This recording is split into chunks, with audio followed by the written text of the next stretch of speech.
আসসালামু আলাইকুম everyone, welcome to last gear.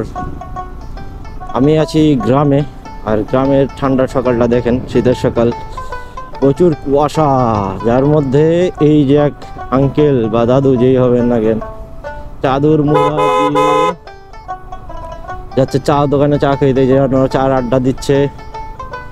এটা হচ্ছে গ্রামের সৌন্দর্য যেটাকে বলে।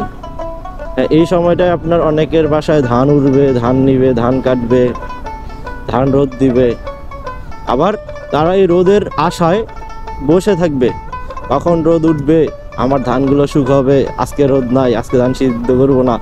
মানে ব্যাপারটা এরকম চলে। আমি দেশে ছিলাম তো, আমি দেশের ছেলে, গ্রামের ছেলে, সে হিসেবে জানি।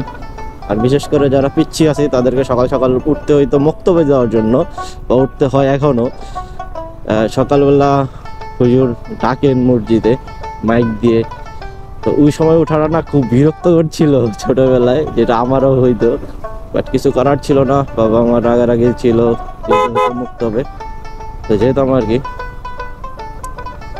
আর ওই সময়টায় অনেকে কোরআন শরীফ নিত, বাতাসা বিলাইতো, বিস্কিট দিত, জিনিসটা অন্যরকমই ছিল।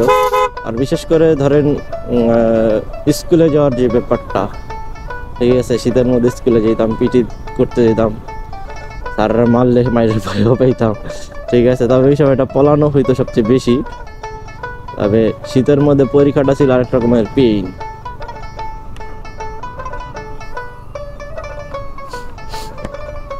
ধরেন সকাল 10টায় পরীক্ষা, 7টা বাজে 6টা বাজে উঠতে হইতো, পরীক্ষা পড়তে হইতো, রিভাইজ দিতে হইতো, ধরেন টুকটাক কিছু নতুন পড়া লাগতো। তারপর হচ্ছে যে পরীক্ষা দেওয়ার জন্য প্রস্তুতি, গোসল করতে হইতো সকালবেলা, ইস কি ঠান্ডা। তারপর হচ্ছে যে আপনার স্কুলে যেতাম, পরীক্ষা দিতাম, আর ক্লাসরুম ঠান্ডা থাকতো। এই তো ব্যাপারটা ছিল আর কি শীতকালের। তবে গ্রামের জিনিসটা আসলেই মজার। যদি গ্রামের ফিল না পায় থাকেন ভাই, গ্রামে আসেন, ঘুরেন, ঠিক আছে, শীতের মধ্যে না, তাহলে বুঝবেন যে আসলে গ্রামের দৃশ্যটা অনেক জোস। সকালবেলা উঠলে কুয়াশা, মুরব্বীদের চায়ের আড্ডা, বাচ্চাদের মাদ্রাসায় যাওয়ার যে ব্যাপারটা না ভাই, আসলে দেখার মতো। দেখেন, এত ঠান্ডার মধ্যে আপনিও বের হবেন না, অথচ দেখছেন তারা কিন্তু চা খাওয়ার জন্য, আড্ডা দেওয়ার জন্য চলে আসছে চায়ের দোকানে, তারা লেপের মধ্যে নাই। আবার অনেকেই কাজে করতে ব্যস্ত, কেউ খেতে খামারে, কেউ ইটের ভাটায়, কেউ রাস্তার সাইডে কাটতেছে, কেউ গাছে করতেছে, এরকম ছিল, এরকম আর কি ব্যাপারটা। আর এর মধ্যে দেখি পুজোর জন্য ভ্যান চালাইতেছে। আসলে ওনারা, আমার মধ্যে যেটা মনে হয়, ওনারাই প্রকৃত সুখী।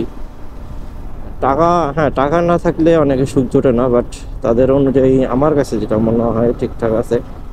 কারণ আমার দেখা ম্যাক্সিমাম ফ্যামিলি যারা এরকমভাবে চলে, নিম্নবিত্ত যারা, তারাই হ্যাপি আছে আর কি। কারণ তাদের চাওয়া পাওয়াটা কম, তাদের ইনকাম অনুযায়ী চলে, প্লাস তারা হাসি খুশিও থাকে, তাদের মধ্যে ঝগড়াটা খুব কম হয়। আর বিশেষ করে যাদের টাকা পয়সা আছে তাদের মধ্যে একটু ঘেঞ্জামটা বেশিই থাকে। আমার এটা নাই, আমাকে এটা দিল না, এটা দিল না, সেটা দিল না, এরকম অভিযোগ আমি করছি বা করি। টাকা না বিষয় না। এই যে একটু দুধ নিয়ে যেতেছে বাজারে, ঠিক আছে, এটা হচ্ছে গ্রামের সৌন্দর্য। তো সবাই ভালো থাকবেন, সুস্থ থাকবেন। আসসালামু আলাইকুম।